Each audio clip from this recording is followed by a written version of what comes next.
Good afternoon, everyone. This is the session on the UX of getting funded, which is an interesting topic probably you haven't heard before. And you've got some people with some strong opinions over here. You have a real investor and one who plays one on TV, or at least writes books about it over here. My name is David S. Rose. I'm a serial entrepreneur turned serial angel investor, founder and executive and chairman emeritus of New York Angels, managing partner of Rose Tech Ventures, founder and CEO of Gust, and author of the recent New York Times bestseller, Angel Investing, The Gust Guide to Making Money and Having Fun Investing in Startups. And the official investor on the panel here is... So I'm Phin Barnes. I'm a partner at First Round, and I wanted to talk about the UX of VC, talk about it based on my background. I was an entrepreneur for 10 years, and now I've been a VC for 6. And so I've been through both raising money and talking with people who are trying to raise, worked with our community, First Round community, to raise follow-on capital. We invest at the seed stage. So our goal is to help people build companies that will then go and raise follow-on capital, and so I work with them on that. And over 16 years, I've also seen the market be, I started in '98 at a startup, so I've seen markets go up, markets come down twice, and now maybe a third time, we'll see. And over this time, one thing sort of continued to bother me about the experience of raising money, and it really comes down to sort of the user experience of venture capital for the founders. And to me, the user experience of venture is broken for entrepreneurs. It's also broken for VCs, but I think particularly for founders. And I used to think that my experience going out to raise money was unique, that the way I was treated by VCs, the way that the trials and tribulations, the hustle, all these things, it was relatively unique. But then over the years that I've been doing this, I realized it's not that unique. And so I think telling my story will hopefully be relevant to some of you in the room. You may relate. So as a founder, I was stressed, right? And stressed, not sort of like, ooh, I'm stressed, but like stressed, bent over, stressed, like heart beating so hard that your hands have to go like this, otherwise they'll explode. And I was stressed because I had put my own money into this business. I was stressed because I'd taken friends and family money and put it into this business. I was stressed because I had this dream of building a company and a product and changing the world in a way that most other people that I talked to didn't understand or believe in. And I was stressed because the process of raising money meant that I had to take everything that I wanted to do with my life for the next 10 years, and everything, frankly, I had done with my life for the past 20, and condense it down into a 30-minute meeting, and then walk into that meeting and sort of put my heart on the table and say, hey, guess what? This is what I'm doing, and hopefully have somebody on the other side resonate with that. And so as I walked up and down Sand Hill Road doing this, instead of some caring person on the other side, what I ended up with was someone who leaned back in their chair, showed up 5 minutes late to meetings, hadn't prepared for those meetings, didn't know who I was, didn't know the product I was building, and oftentimes 5 minutes into the meeting, once they figured that out, they realized that they didn't want to be in the room. And so now I was wasting my time trying to keep someone's attention who really didn't want to give it to me. And so the result for me was a complete train wreck. Right? Like I had just nightmare story after nightmare story, and ended up raising some money, and then had more nightmare stories based on how I was treated by the investors I actually chose. And it was really confusing to me because everybody talked about how, VC is a service. It's a service business. This is about helping entrepreneurs. This is about engaging with them. This is about supporting them. And it's all about being in service to these founders. But when you think about service businesses, like service businesses are places where people pick up the phone and they say, hey, can I help you? And they try to solve your problem. They try to understand where you're coming from, and then they try to make it better. They don't see you walk in the door and sort of sit back and say, show me what you got. And they don't, rather than engaging, choose to judge. And so I couldn't figure this out as a founder. And I could not figure it out. I didn't understand why this was the case. I knew that some people were getting financed. I knew that I wasn't. It was really, really tough. And so through my 10 years on building companies, I really never figured it out. I didn't understand it. And through my first 5 or so years as a VC, I didn't understand it either. And it really bothered me, like as a product person, seeing a product that's broken and not being able to fix it is really, it eats at you. It's really frustrating. But recently, I sort of come to the conclusion that this is really just a market issue. Every market has a buy side, and every market has a sell side. And when you're on the buy side, you do sit back, and you do wait for something great to come along, and you do think that you can just pick it when it comes. And when you're on the sell side, you have to hustle and sweat and grind until you find someone to say yes. Right? And I think that pretty well describes sort of VCs and founders in a lot of ways. And there's some structural reasons that VCs act this way. One is the reality of the funnel. So at first round, for every 150 meetings that I take with a founder, we will write a check, we will invest in an opportunity once. Right? So when you're doing that and you think about the return on your time, I think it's kind of easy to sit back and not prepare for a meeting, because what's the likelihood that this is the one, right? It's slim. It's easy not to know who the founder is, not to understand their background, not to really engage in the vision because you sort of are, I'm not feeling it today. This isn't a meeting I really wanted to take. And so you sit back because top of the funnel. Like why invest full effort every single time instead of just waiting for that one, and then when you identify it, then invest sort of full effort in the meeting. There's also something really different about the way VCs and founders value time. As a founder, everything has to be faster, sooner is better, definitive decisions quickly, right? A quick yes and a check, best thing in the world from a partner or from an investor. But a quick no and a definitive answer is probably a close second. And it's a long, sort of drawn out maybe that causes you to spend cycle after cycle sort of sending updates and, oh, hey, I'd love to keep you up to date on my business type relationship with no response on email that really, really kills you. But as a VC, there's a lot of value in waiting. Let the data build up. Let the entrepreneur keep chasing you until something changes in the market, in their business, in your portfolio. Oh, now I can invest. I didn't say no yet, so yeah, I'm in, right? When all the data looks good, not right up front. And that causes a lot of pain for founders. And then the last one is sort of this fundamental idea that, like, hey, I have money and you need it, so, it's kind of like oxygen, and so you should come to me, and I can get away with a lot of bad behavior, right? And I think a lot of VCs do. But the thing I've realized over the time I've been at First Round, one, you shouldn't act that way, so that's the first thing. But structurally, you shouldn't act that way, because every investment that I've ever made, every investment we've ever made at First Round, 200-something times, I think probably every investment maybe that's ever been made, at the point that that investment is made, at that moment where the investor decides, yes, I'm in, what they are implicitly saying is your equity is worth more than my money. Right? That's what they're saying. And so when they make that decision, when they flip, they are on the sell side. The investor's on the sell side, and it's their job to convince you to take their money. Right? Because at the end of the day, as an investor, I have people that invest in our fund, and I need to deploy that capital. And if I find great opportunities and then I can't get them to say yes to me, I can't get them to accept a check, to partner with us, to let us go along the ride and sort of benefit from all the work that they're going to put into that business, then I will fail as an investor.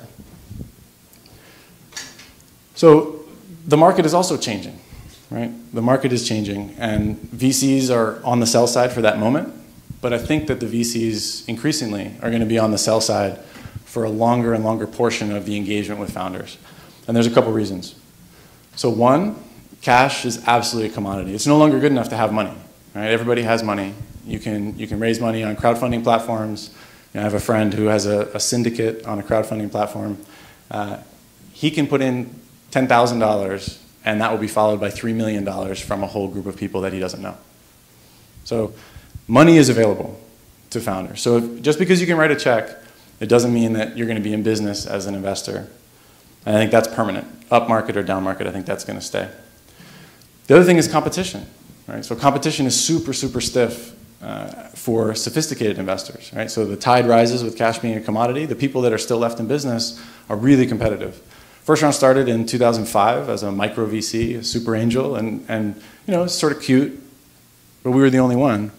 And now there's probably hundreds of firms that will write the same size check that we write that have a similar business model to ours. And in terms of the incremental stuff that we do, We have a platform. Lots of people say they have a platform. We have a community. Lots of people will say they have a community. We launched Dorm Room Fund. 68 days later, someone else launched Dorm Room Fund. We launched the Review. Within 2 months, Sequoia launched Grove. Right? So it's very competitive, both for the access and contact and relationships with the best entrepreneurs, but also for the services that you're providing, for that services layer that helps you differentiate. Super competitive. And then the last thing is transparency. Right? The market is more and more and more transparent, where founders can get educated really, really quickly about how you act as an investor, about what it's like to engage with you as a firm, about the services that you provide, about the value that you add. As a founder, you can get educated on that without even leaving your chair. You probably can reach out to any number of founders that we've already backed and that we partner with and are in our community and get a really sort of transparent view on what it's like to work with First Round. And that's the same thing for every other firm.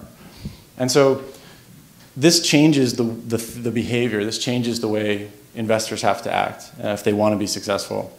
And in my view, VC is evolving from a service to a product. Right? And what I mean by that is if you think about buying a service, you have someone who says, hey, I'll be your lawyer or your travel agent, and I'm going to help you get the best, put together the best trip. I'm going to do these things. And you have to believe it, and then you pay them for that. And maybe they do, maybe they don't. When you buy a product, you walk into a store, there's a bunch of products on the wall. You can decide which couple jump out at you. You can go pick them up. You can look at them. If it's a sneaker, you can try it on and see how it feels. Take it for a walk and see if this is what you want, right? And so in that world, when VC becomes a product and the founder is the consumer, you start to feel like you have choice. You start to understand that you get to look at the ways that these firms are differentiating. What's the value they're going to provide and how are they providing it? And does that fit with the way you want to run your business, the way you want to work with partners, and the things that you need to be successful? Right? And so in that world, I think it changes things for founders as well. You have to, of course, create a market. Right? You have to create a market. And so it's no good to walk into a store that has one shoe on the wall and walk over to that shoe and say you want to buy it and think that you're going to have choice. What you have to do is you have to find at least 2. That's all it takes is 2. And then sort of the VC as sheep means if you get 2, you'll get 20. But if you have 2, then 2 products that you would buy, 2 products at a price you can afford, 2 products that you feel like will support you the way you need them to be supported and will help you build the business you want to build. Now, fundamentally, you are on the buy side. Right? Because you're making the choice.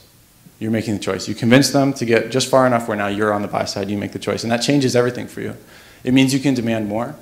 This was a survey that was done last year, and I don't know if you can read it, but the top 2 things that founders look for is entrepreneurial friendly and trustworthy, which is crazy to me. Like, how is that not table stakes? Like, someone who's friendly and honest, that's who you're going to partner with for the next 10 years to build your company. Right? That shouldn't even be on the list of things you have to look for. And I think as we shift to a world where VCs are on the sell side, that will have to go away, and that will absolutely be table stakes. And the other thing I think you get to do once you create a market is when someone does something that you don't like, when you get that gut feeling that this just isn't going to work out, you can trust that and walk away. Right? You don't have to be told no by the VC. Sometimes you could tell them no. And you can really start to evaluate who is going to help you build the business the way you want to build it.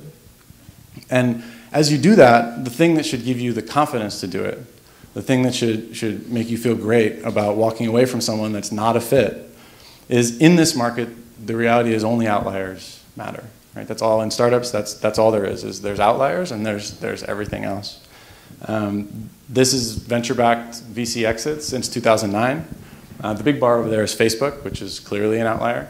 But even if you look at the other ones that are tall enough to see, think about what that means for entrepreneurs and for investors. Like, what that means is it's very likely that in your career, and even as a VC that makes multiple investments, in a career, you'll have one investment that does better, is bigger, and returns more than all the rest of your investments combined.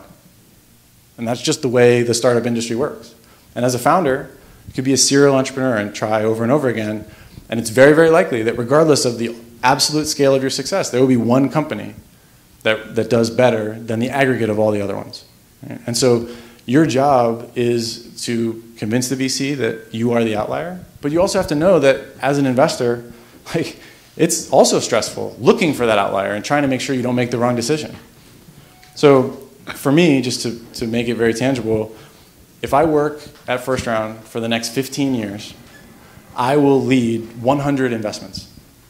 over 15 years, which means that for me, the way I think about that is I have 100 sounds like a lot, but it actually seems like a little. Like I have 100 decisions left in my professional career with which to dent the universe. So there's a lot of pressure on me as an investor to make sure when that opportunity walks in the door, when that special founder walks in, to make sure that I give them a great experience, to make sure that I resonate with them, to make sure I understand their business and offer them the things that they're looking for, so that when I make that decision, when I make the right decision and say, yes, I want to invest, that founder is standing right there saying, like, yes, I want you to invest also. Right? As a founder, yeah, you have to prove that you're like a special snowflake. You have to go and show how you're special. But this is why you started the company. Right? You walked away from great opportunity. You're talented, and you decided that you saw the world differently and that you were arrogant enough to do something about it. And so if you don't fundamentally believe that you're an outlier, you're not going to convince other people. But you have to don't be shy about why you think that this company is special, this opportunity is special. And it's uncomfortable, right? Both sides are uncomfortable. Both people in the room have a reason to feel like there's pressure, to feel like they don't want to screw it up, right? But I think that in a world where entrepreneurs know that they have choice and they fundamentally enter the meeting knowing that they have choice, and where they don't put up with some of the bad UX that sort of is prevalent in the industry today, the demand side is going to force the supply side to change, right? The entrepreneurs can force the VCs to change by understanding where they sit in that equation. And when you do your job and you go in there and you walk away, you demand more, then you do everyone a favor by helping to improve the UX of VC, and you put the VC's head in the jar instead of your own. So that's what I hope you all go out and do, and I hope to see more and more entrepreneurs coming in with that confidence and helping me see why they're the outlier and why we should build that partnership. Thanks. But I'd like to look at it in a slightly different way. He's pointing out that there are two sides to the story. There's the investor and there's the entrepreneur. But if you listen closely to what he was saying, there are actually three players in this scenario. One of them is the investor, one of them is the entrepreneur he described, this one snowflake, and then in the real world, there's everybody else. And in the real world, so Phin is going to be investing in 1 out of 150 companies he sees. And that's the one that's going to have the other 6 VCs, breathing down its neck, trying to get a competition going. And so, therefore, every single thing he said, put the VC's head in their jar, insist on this, pick the VC that you want to do, that's great if you are one of those 1 in 150. The problem, however, is that there are 149 other people, and by the way, they're as an early stage seed fund in which, full disclosure, I'm a limited partner, they are doing better than the VC average, which is 1 in 400. So the typical larger, later stage VC invests in 1 out of 400 companies, which means there are 399 other entrepreneurs who can't put the VC's head in a jar because the numbers just don't work that way. And so the challenge that we face in the UX of investment VC and angel world is that unlike the public stock markets where you're trading 5,000 companies, and by definition at the end of any given day, you have an equilibrium between buy side and sell side. So if it was out of whack one way or the other, you'd have a giant run and it would be either shooting up to the sky or dropping down to the floor. But it ends in pretty much equilibrium, which means there are as many people interested in buying as there are in selling, which is not the case at all, as we see, when you have to be one of 400 people. So you flip it around, and the odds, and as with Phin, I'm a serial entrepreneur as well, and I've raised money from VCs, and now on the other side of the table, I've invested personally in 90 companies as an angel investor in my portfolio. And so both of us, having trod the floor of the entrepreneurial world and experienced that incredible stress and ridiculousness, and now being on the other side as the dispenser of money, I think have see it very, very clearly. And I spend every day, whether it's New York Angels or Gust or my personal investing, looking at all the entrepreneurs that I meet with, and there is a real problem here. And the question is, does it have to be endemic to the situation, or is there a way to fix it? Because everything Phin was advising, which is right on target, works if you are that one snowflake. if you happen to be, you know, an amazing kind of thing. So of the 3 biggest returns that I've gotten as a direct individual angel investor, the biggest returns being stuff from his fund, which are very nice, but the three biggest returns, one of them was a deal in which I actually co-invested as an individual along with FRC as a fund that had a big sale to Intel, did really great. The other 2 were 2 companies that we saw really early on that were not investable by any VC, that nobody would have done, that didn't seem to be that one snowflake, that wasn't Travis and it wasn't Orrin Michaels from Ashbury. In one case, it was a brother-sister team that had gone through a sort of a little teeny company with an M&A deal that had been blown apart, and they were in the balls of their rear end, and you know, nothing happened. So we put in a few dollars somewhere between a faith and a pity deal because they were really good people. You know, P.S. they were bought out by an industry strategic player 18 months later for a number that would have been regarded as a failure or even an acqui-hire by FRC, but turned out to be a 10x return to the investors who did that. And then we had another company that we invested when it was literally, you know, 2 guys and one programmer who was in Switzerland, who I met one time at the closing. I saw them at a local business plan competition. We sort of nurtured them. New York Angels did the deal, and that was the kind of poster child for companies. It would never have you know, it wasn't sexy. They didn't have a track record. They didn't have traction. It wasn't an in-your-face immediate big thing. But it was an area we liked. We took a bet on it. We wrote a check, total of $500,000 from New York Angels 7 years ago. The company proceeded to take that money and run it really, really carefully. You know, today it's worth $150 million, which is very, very nice. And so the angels who had the faith and did that early on are going to do very, very well, and the company is going to do even better. The problem is those are the outliers. So how do we as investors deal, not with the entrepreneur who can, you know, put our feet to the fire and who's in a competitive situation with Andreessen Horowitz and everything else, but with everybody else. And so here the way the system works. If you think about VCs invest in 1 out of 400 companies, angels invest in 1 out of 40 companies. So angels invest proportionately in 10 times as many companies as VCs do. And so that's, you know, roughly, call it 2.5%. Right? So if we invest in 2.5% of companies we see, putting aside for a minute the VCs, what should we be investing in? Now, everybody who's an entrepreneur, how many people here, raise your hand if you're an entrepreneur in this room? Okay, basically 3/4 of the room. So everybody thinks we should be investing in you, and now look at it objectively. Come up to my God seat and look down. I mean, you know, so God is neither an entrepreneur or an investor, says, okay, these companies should be invested in. What we do is invest in 2.5% plus or minus. And I will tell you the truth that in looking at companies, seeing companies, whether we make a gut decision or it's a bad day, as Ben was saying, or whatever, the difference between the 2.5 in which we invest and the next 2.5, you know, is effectively 0. I mean, there is no difference between the companies which we invest and the ones we don't invest. The president of Yale once told me that they could take, you know, all the people in the class they admitted, the freshman class at Yale, all 1,200 students, and make them disappear and take the next 1,200 in line, and there would be absolutely 0 difference in test scores, backgrounds, extracurriculars, everything else, and nobody would know the difference except for the parents of the first 1,000 who disappeared. But there is no difference. And so similarly, in the real world in which we invest, since the metrics are that at the early stage in which we invest, and we're not talking about late stage VC, we're talking about angel investing and to some extent early stage seed funds. Half of the companies in which we invest are going to fail. We know that going in. In the book that I just wrote, which you're all welcome to buy on Amazon or Barnes & Noble, your favorite site, which goes through the economics of angel investing, you have to assume that half of your investments are going to fail. 1/2. And we can't pick them, because if we could, we wouldn't invest in the half that are going to fail, right? So therefore, we invest in 2.5%, and there's no difference between the next 2.5%. So therefore, okay, fine, 5% probably should be investable by my own terms, my own metrics, whatever I'm doing right now, if wishes were horses and we had all the money in the world.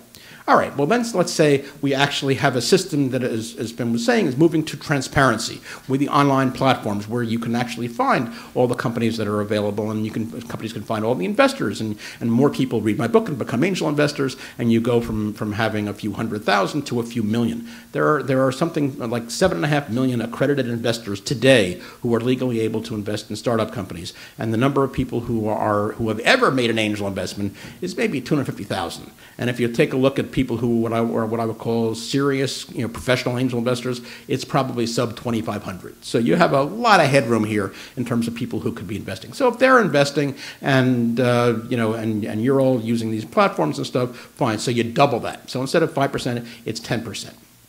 And then you say, okay, we're heading to a globalized world of complete transparency with platforms like Gust pitching here that are global. And so it doesn't matter if you're in Sri Lanka or you're in Chile or you're in Botswana or Buffalo, you can have an equal shot at getting his attention or my attention. And you have cross-border investments, so it's easy for us to invest internationally. And whatever our thesis is, we can find anybody. And then you have platforms and a really effective, transparent system that can match up the ideal individual and the ideal company. And then you have people who are more and more investing. If you figure that there are 1% of the world is entrepreneurial, and you're getting to a population in our lifetimes of 10 billion people, it's 100 million entrepreneurs.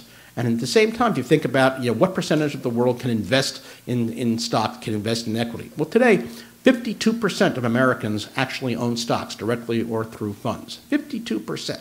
And so let's say that not everybody obviously should be investing in stocks, but you get to the crowdfunding Title III of the Jobs Act, and so people who are not accredited investors can invest, but people who have some discretionary investing capital, and you do this worldwide.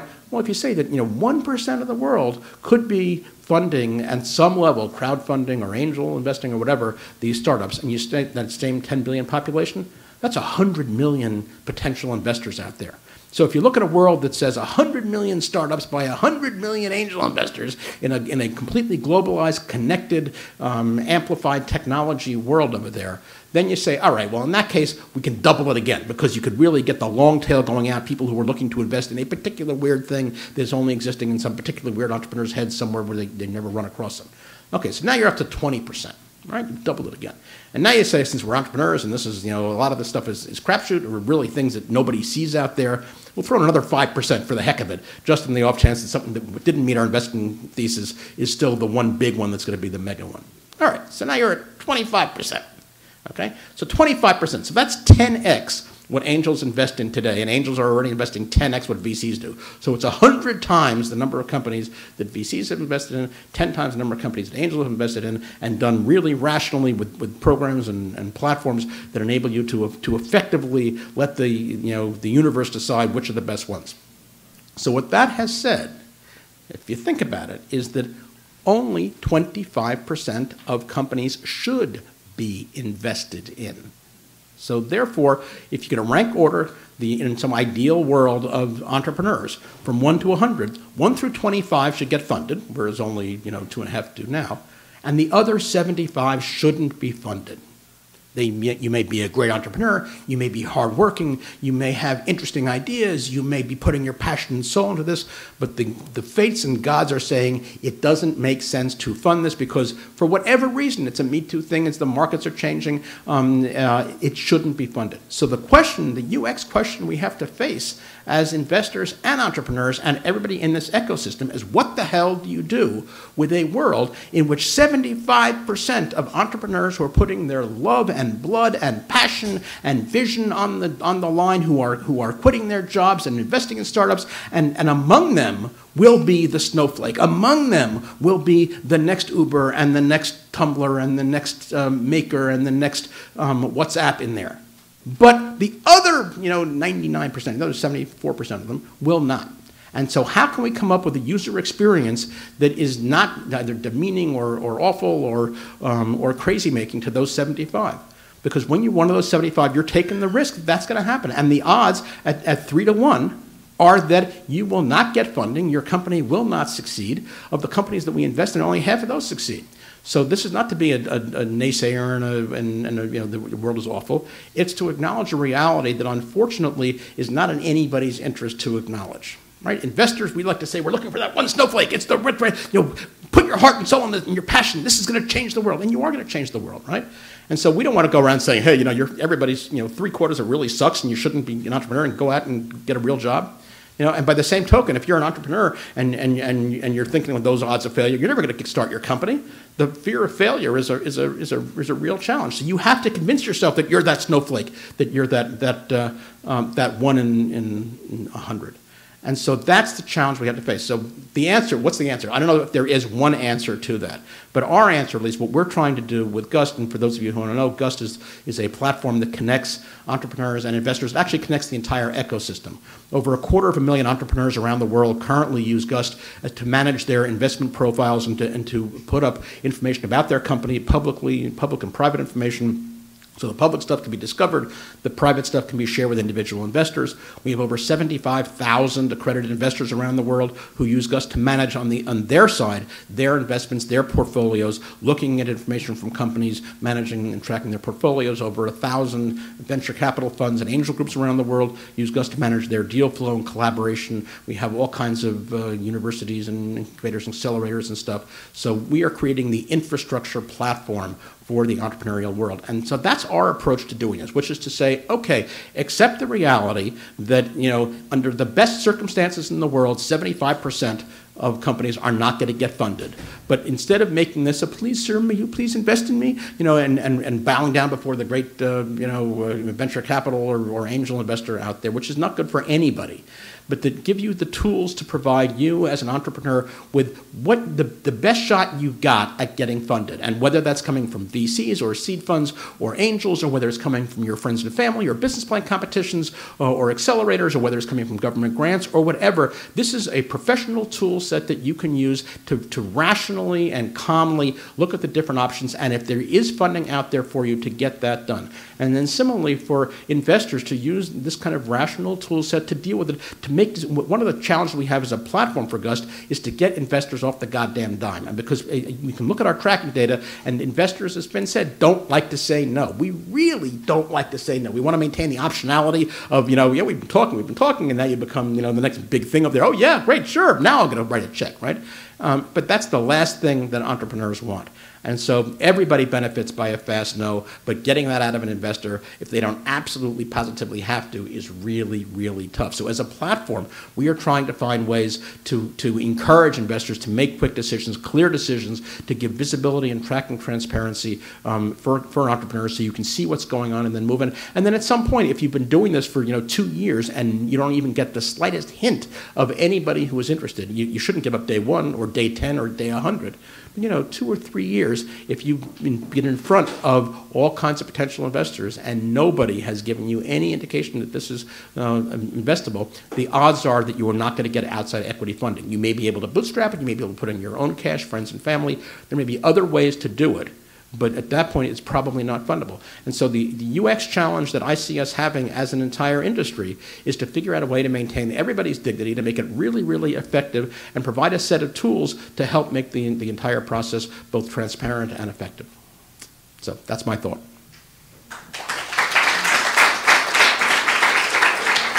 And so, with that, before you all melt, if there's any AC around here, if anybody can get AC, I see half the audience is like the Witch of the West, sort of melting in their seats.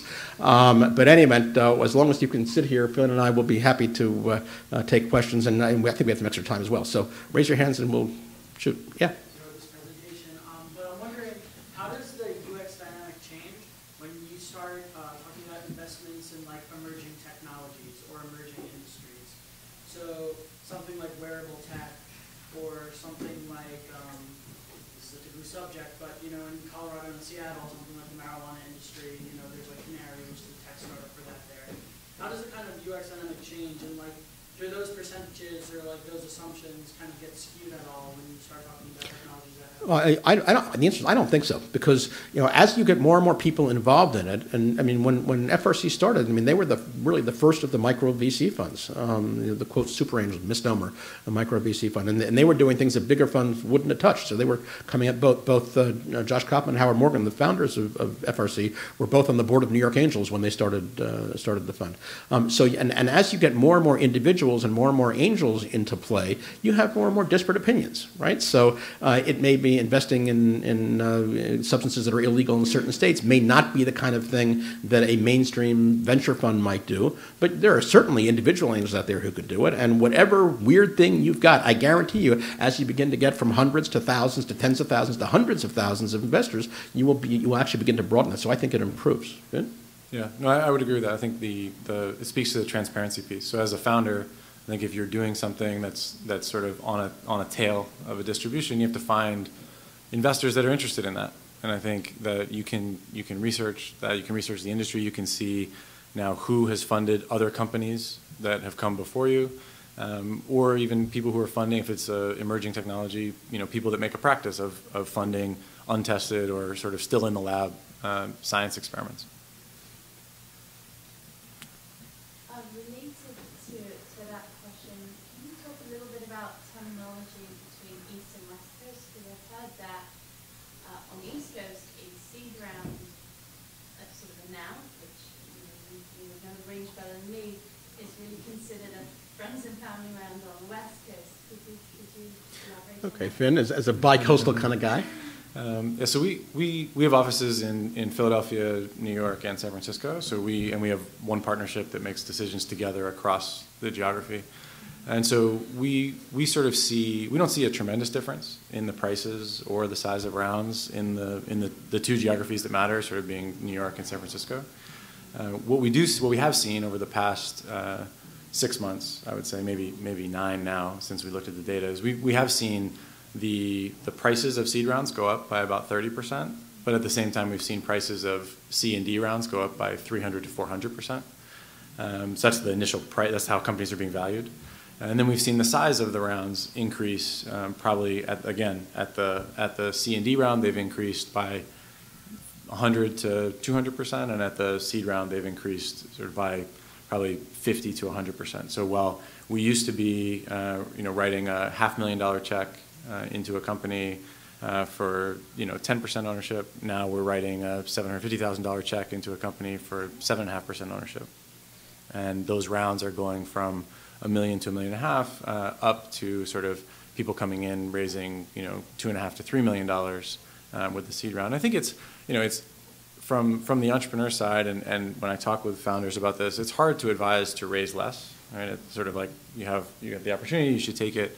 I think there's always the dilution question, which is sort of you have to make that decision as a founder.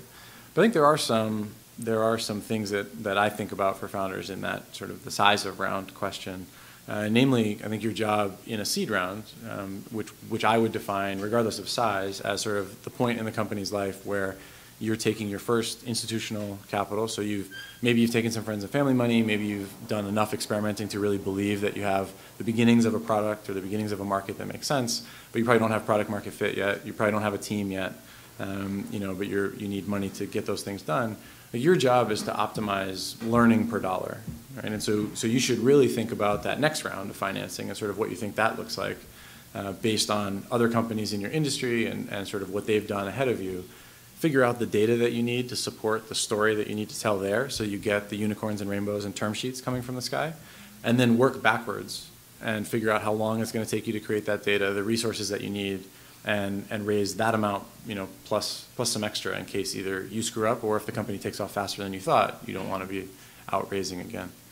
So that's how I would think about that. The challenge that we both have over here is, and it's one that is really unavoidable for us in the business that we're in, and it's unavoidable for you guys because you all read TechCrunch and VentureBeat and everything else, is everything he just said, which is completely accurate, as everything Phin has said all day, applies to that one friggin' snowflake that can get multiple rainbows and unicorn term sheets coming down, which is 1 out of 150 or 200. What happens to the other 199 friggin' people out there who are not going to be thinking about their Series A and their Series B, and what's that do to my pricing or my $10 million evaluation round that I just got from FRC? In the real world, that doesn't happen. I mean, I'm one step before him in the sort of early stage value chain. So New York Angels typically does deals on principle. Frankly, I typically don't do investments north of about a $2 million valuation. And he's saying he's doing deals at $10 million seed rounds, $10 million valuation. So if he's doing $10 million, what am I doing at sub 2? New York Angels has an entrepreneur catalyst fund, which was set up as a fund to match our investments of our individual angels to try and invest in companies before they were ready for those seed rounds. And so the ECF does not invest at valuations over $2 million, and it matches 1-for-1 with money that our people, investors, put in. So you're talking about doing rounds that look like 200, 300, 500,000 total at valuations that smell like 1, 2, 3 million kind of bucks. I would consider that a seed round. It's not, on the other hand, you can get friends and family friends and family also covers a couple of things. Well, friends and family, if your name is Rockefeller, can be a pretty big round. And if your friends happen to be friends in the industry, you can raise a lot of cash. Most real people who aren't coming from a lot of money, your friends and family round is, 10, 20, 30, 40,000 bucks, right? So the question is, what happens between the, say, call it 50,000 bucks that you can raise, and if you can't figure out how to raise at least, say, 20,000 bucks, I don't care who you are, from somebody before you talk to somebody, there's probably an indication that you either shouldn't be an entrepreneur or you don't really have your thing together, because that kind of money in this day and age should somehow, some way be gettable before you go into the professional investing world. But let's say you've got that, 20 to 50K in the door, and he's coming in at 750 at a 10 million pre or whatever, right? Or 6-8 million pre, which is where the numbers are these days. What is that? What do you call? And if they call themselves, would you call that a seed round? So if that's a seed round, and you got a friends and family, what happens when you're raising, say 100,000 to 500,000 at a valuation between $1 million and 6 or 8 million? A pre-seed round? I would tend to call that a seed or an angel round or something. But I think that's where a lot of the challenge is. And the hope would be ultimately that those, in my long-term goal and vision here, the BHAG, the sort of driving Gust, is that we can get the 25% of companies that should, in the great scheme of things, be funded to get to that round of whatever you want to call it, that pre-seed or super or angel round or super friends and family or something, because that's where all of the experimentation and the product market fit and so on come into play. Yeah, but to be clear, I think the people we see sort of raising a seed round at whatever the market price is today, most of them have gone, they sort of raise that 20 to 50K, right, and they get a signal from the market, or in their gut they believe they're going to be building one of the outlier companies that's appropriate for VC financing, right? And I think it's as much the entrepreneur's decision about the type of company you want to build, the type of timeline that you want to be on, and the type of way you want to spend your day, right? As much as sort of how much money can you raise and at what price? And that's actually a really great point, by the way, and we probably should have stressed that, because there are sort of 3 or 4 different types of companies, right? Let's take at the bottom end. There's a company that shouldn't get funded. It doesn't need to exist. Nobody needs another social network doing the same thing everybody else is doing out there. And it's interesting. You all got great ideas as entrepreneurs. I will tell you, as an investor who looks at things coming in, we see a large number of companies that just shouldn't get funded because they make no sense in any universe in which and if you looked at it, you might say it didn't make any sense either, right? So there are companies that shouldn't get funded. Then there are companies that are perfectly viable companies, but they have been termed lifestyle companies, and that's a lifestyle company. That's a big diss if I ever heard one. But that's a totally legitimate business. A lifestyle company is a company that is doing something, is generating some value, enough value to let you have a decent lifestyle, for you and your employees to be able to pay for your kids' school and take a vacation and buy a house. And it will never in a zillion years be something that FRC can invest in, and it doesn't have the metrics that will make sense for me to invest in. But that doesn't mean it's a bad business. It's just a different type of business. There is actually a VC who was a Phin of another generation, who was a partner at Excel here, and who decided at one point, you know what, he really didn't want to be a VC. He wanted to go up to the woods in Maine and sell folk records, a cappella records. And so he created a business, then living up in Maine, selling online, the number one a cappella, small niche, a record company, and that was great. It was a total lifestyle business that made sense. So then after that, skip over for a second me, and you get to Phin. When you're talking about a fund that has raised hundreds of millions of dollars, now First Round Capital as a seed fund keeps itself deliberately small and sticks to their knitting, but the larger funds are what, 200, 250, 500 million, $1 billion for these venture funds.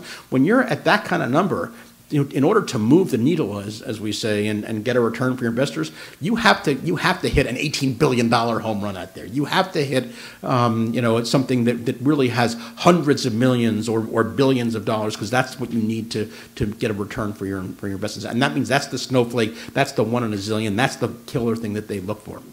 But now take it back down to my level over here, and that's what I discussed in the book, and the whole concept of early exits for angel investors. Early exits is a term that's anathema to venture capitalists because there's no way that an early exit, unless you happen to be Instagram or something, is going to get you those enormous banana telephone book numbers. But an early exit for Ohio Tech Angels is one of the most successful angel groups in the country. When they start meeting with an entrepreneur, as the chairman of Ohio Tech Angels, says, we've never had a single IPO coming out of Ohio in anything that we've ever done. So when they meet with an entrepreneur, they say, let's make sure we're all on the same page up front. If at the end of the day, 3 or 4 years from now or 5 years from now, you can walk away with $5 million in your pocket, will you be happy? Right? And that's a very, very different thing from going to Travis and saying, you will walk away with $5 million in your pocket several years from now instead of X billion, right? And so that's what they aim to invest in. And so our goal in terms of exits for companies, an exit at 15 million, which might provide me a 10x and $5 million in the pocket of an entrepreneur, would be something that wouldn't make any sense for a VC. And so that's why I think there really is hope, and I have faith in the future of this democratized capital, because I think there is a role for professional investing at the professional angelish kind of level, which would permit companies that are not going to be that one snowflake in a zillion that's going to be a first-round capital company, but yet is bigger than a lifestyle company. It's bigger than Breadbox, but not as big as a restaurant, right? It's something that can provide a really nice return, an equity return. Angel investors average 25% IRR over the long haul, over a professional portfolio by adding value and really working at it. And yet at the same time will allow companies that are not fundable by traditional or even super angel VCs to make it. Question? I think we have time for one more. Okay. One more. One more or done? Cool. No okay. Problem. One more question. Then we're out of here. Last question. Anybody? No. Zach. So the changing landscape of VC and pretty much like access to capital in terms of things like angel syndicates, crowdfunding. I was wondering if you guys, from the investor's perspective, like how does this change affect what you guys are doing? What big bets are you making to advance yourself for the future? And from an entrepreneur's perspective, if you guys have any insights on what investment tools you should be looking at? Well, very quickly, from my perspective, I believe that obviously, I created Gust, which is the biggest of these platforms, and I believe it'll change the world. And I'm investing in other platforms. I've invested in Realty Mogul, in Crowd Supply, and Bolster, in other platforms, because I think this democratization of capital is a very good thing. It's not, really changing the needle at this point. And again, it comes down to right now, things like the syndicates are aiming with big names, big mega returns. Gust is sort of more democratized. I think that's the real effect long term will be not to have too much effect on what Phin is doing and the big mega hits, but we'll take the big middle in there and make that more viable. Yeah. I mean, just to wrap up, I think it changes the question an entrepreneur has to ask. Like, you will get funded, and it's a question of from who. And so from the VC perspective, it means that we need to compete on a different angle, and we have to elevate the product that we create so that entrepreneurs are choosing us rather than choosing commodity capital and just building the company on their own. Right. And with that, thank you all very much.